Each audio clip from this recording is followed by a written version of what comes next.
গল্পের নাম তিন বন্ধু এক স্বপ্ন। একটা ছোট্ট গ্রাম, কাঁচা রাস্তা, দুপাশে সবুজ মাঠ। সকালে রোদে শিশির ভেজা ধানক্ষেত ঝিলবিল করছে। মাঠের ধারে দাঁড়িয়ে আছে একটা পুরনো বটগাছ, যেন সে নিজেই এই গ্রামের সব গল্প জানে। এই গ্রামেই বড় হয়েছে তিন বন্ধু, রামু, বিজয় আর অজয়। তিনজন আলাদা স্বভাবের, কিন্তু বন্ধুত্ব একদম পাকা। রামু পরিশ্রমী, আবেগী। রামু ছোট থেকেই দেখেছে গ্রামের মানুষ কত কষ্টে বাঁচে। তার মনে সবসময় একটা প্রশ্ন, এই কষ্ট কি কখনো শেষ হবে না? বিজয় বুদ্ধিমান, বাস্তববাদী, খাতায় হিসেব লিখছে।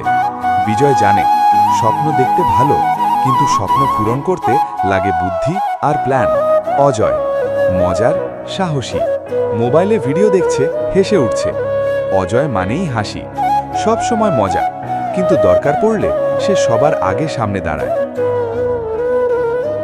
হঠাৎ করেই গ্রামে বড় সমস্যা দেখা দিল। কাজ নেই, এক এক করে লোকজন শহরে চলে যাচ্ছে। গ্রাম ছাড়ছে লোকজন। এভাবে সবাই চলে গেলে গ্রামটা ফাঁকা হয়ে যাবে।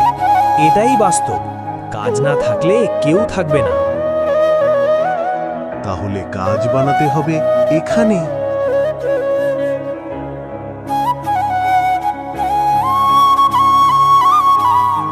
আমরা যদি এখানেই কাজ তৈরি করতে পারি। হ্যাঁ, গ্রামের ফল, সবজি, জিনিসপত্র এসব দিয়ে ছোট ব্যবসা করা যায়। আর আমি দেখব প্রচার, ফেসবুক, ইউটিউব, রিলস, সব জায়গায় আমাদের গ্রামের নাম ছড়াবো।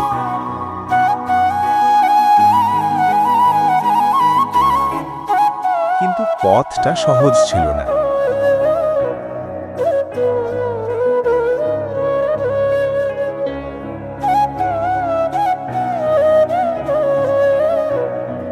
এই ছেলেগুলো দিয়ে কিছু হবে নাকি?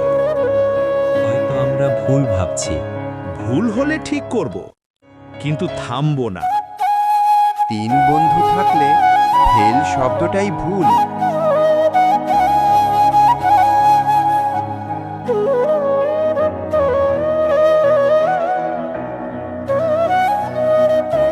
একদিন বড় ক্ষতি হলো। টাকা শেষ, আশা টলমল। হার মানবি? তোরা পাশে থাকলে আমি কখনো হারবো না। এই তো চাই। চল আবার শুরু করি।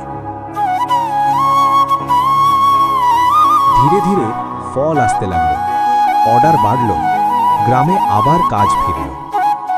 কয়েক বছর পর এই গ্রাম আর আগের মতো নেই। কাঁচা রাস্তা পাকা হয়েছে, ঘরে ঘরে হাসি ফিরেছে।